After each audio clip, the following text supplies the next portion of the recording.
Good morning, student. Today we are going to learn the next part of the story, The King's Choice. Yesterday we have learned that the lion. Yesterday we have learned that the lion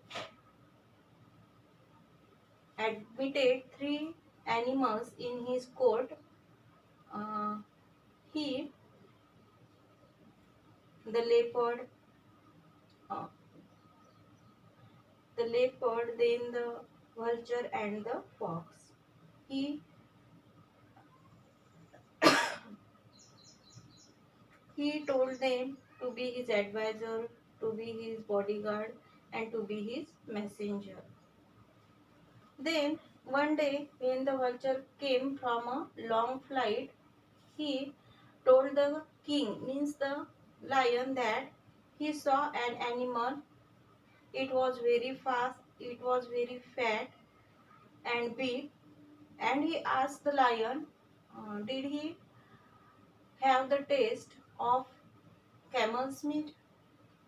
And he also advised the camel and he also advised the lion to go in search of the camel and kill him and then have a taste of it. As per their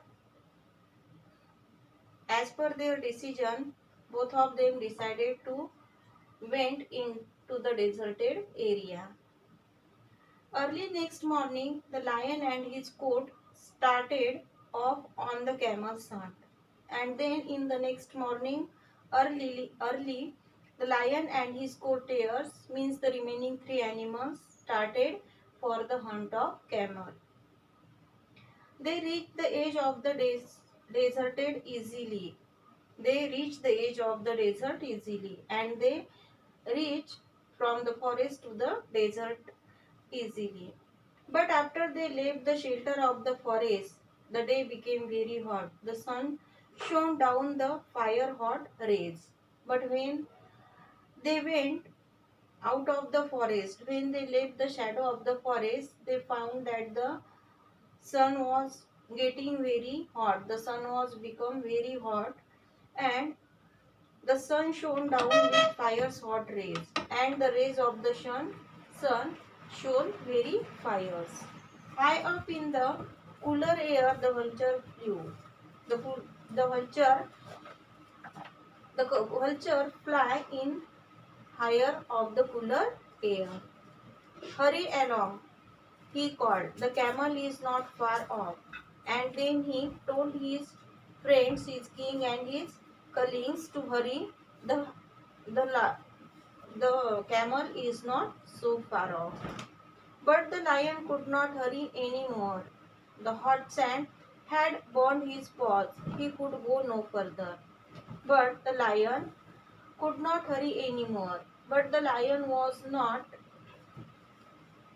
It is not for easy for the lion to adjust himself in the hot sun's rays, in the hot atmosphere, because he never went anywhere from the forest.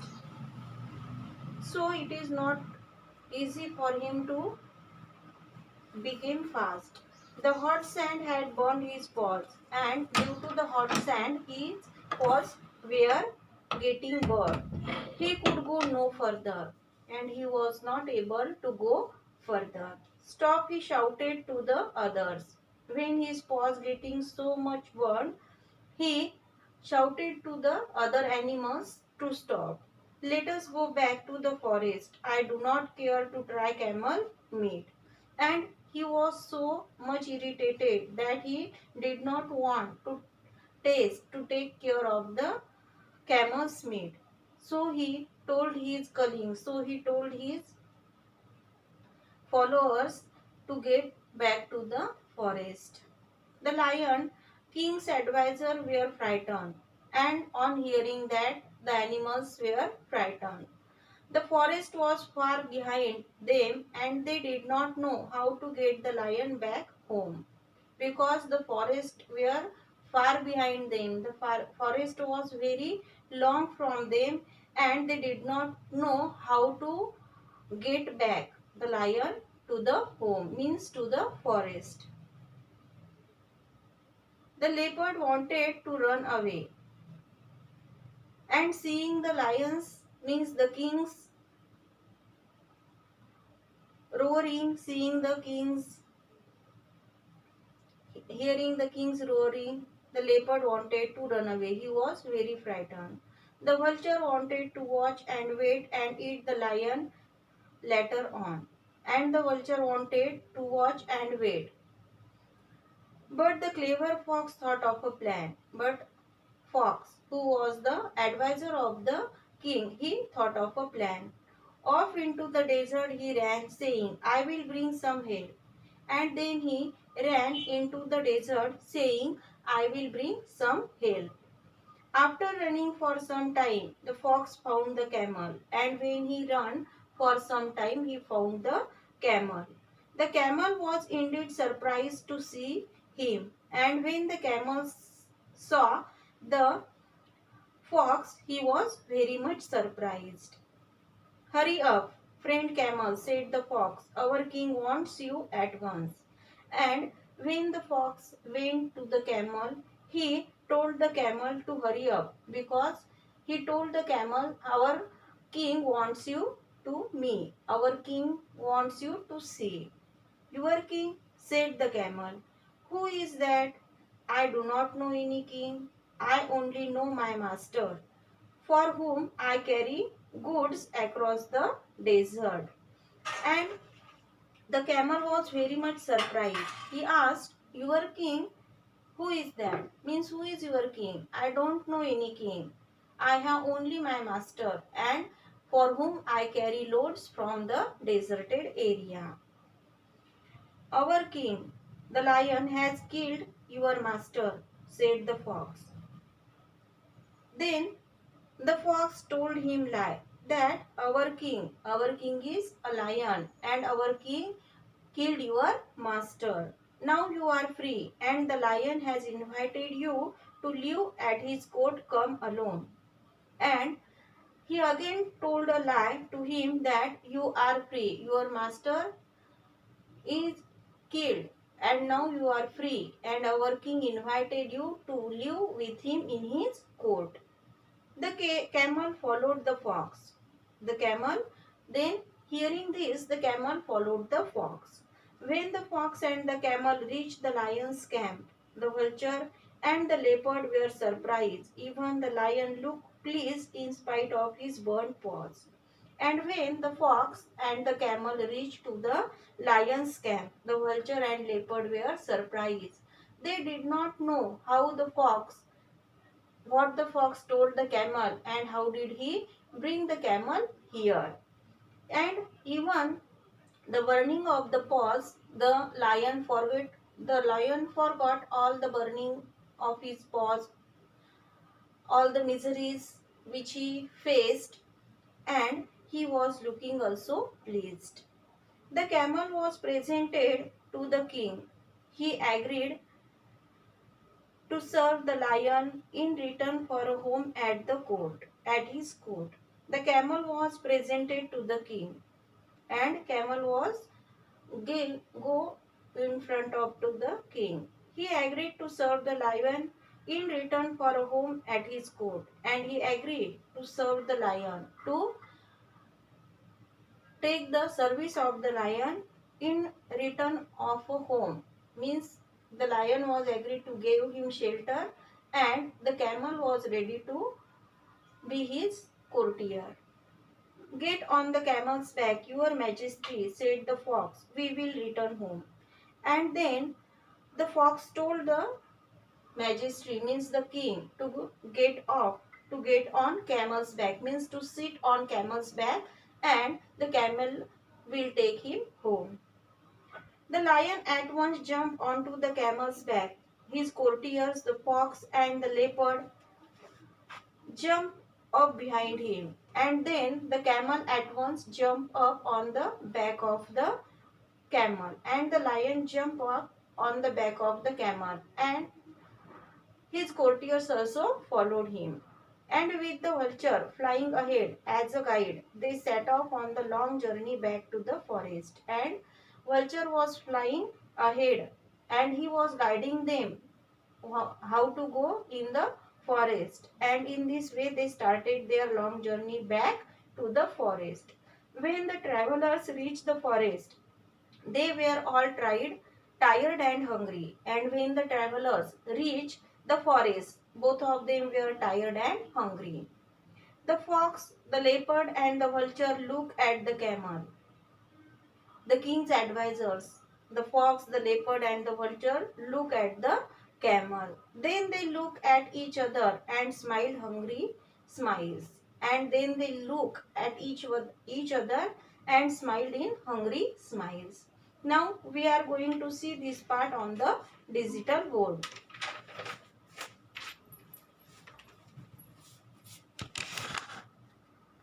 Some miles away.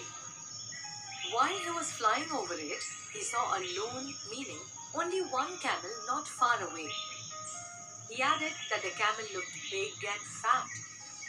The lion looked at his other advisors for their opinion, as he considered them to be wise and experienced. Now the fox and the leopard did not know the desert, but they did not want the vulture to seem wiser than them. So they said, since it was the vulture's idea, he should lead the way. Early next morning, the lion and his court started off on the camel hunt. They reached the edge of the desert easily. But after they left the shelter of the forest, the day became very hot. The sun shone down with fire-hot rays. High up in the cooler air, the vulture flew and called out to the others to hurry as the camel was not far off. But the lion could not hurry anymore. The hot sand had burned his paws. He could go no farther and shouted to the others to stop. He said he was no more interested in camel meat and suggested that they go back to the forest. The Lion King's advisors were frightened. The forest was far behind them, and they did not know how to get the lion back home. The leopard wanted to run away. The vulture wanted to watch and wait and eat the lion later on. But the clever fox thought of a plan. He ran into the desert, saying that he would bring some help. After running for some time, the fox found the camel. The camel was indeed surprised to see him. The fox told the camel to hurry up as the king wanted to meet him at once. The camel was surprised as he did not know any king. He said that he only knew his master, for whom he carried goods across the desert. The fox answered that their king, that is the lion, had killed his master, and so he was free. He told the camel to come along with him. The fox added that the camel had been invited by the king to live at his court, and so the camel followed the fox. When the fox and the camel reached the lion's camp, the vulture and the leopard were surprised. Even the lion looked pleased in spite of his burnt paws. The camel was presented to the king. He agreed to serve the lion in return for a home at his court. The fox quickly requested the king to get on the camel's back so that they could return home. The lion at once jumped onto the camel's back. His courtiers, the fox and the leopard, jumped up behind him. And with the vulture flying ahead as a guide, they set off on the long journey back to the forest. When the travelers reached the forest, they were all tired and hungry. The fox, the leopard, and the vulture looked at the camel. Then they looked at each other and smiled hungry smiles. They had brought the camel for the king's dinner, and now it was time for the feast. The Lion King knew what his courtiers were thinking. And now today's homework is find the answers of the in-text questions given on page number 10 and 11. and we will see the remaining part of this story in our next period.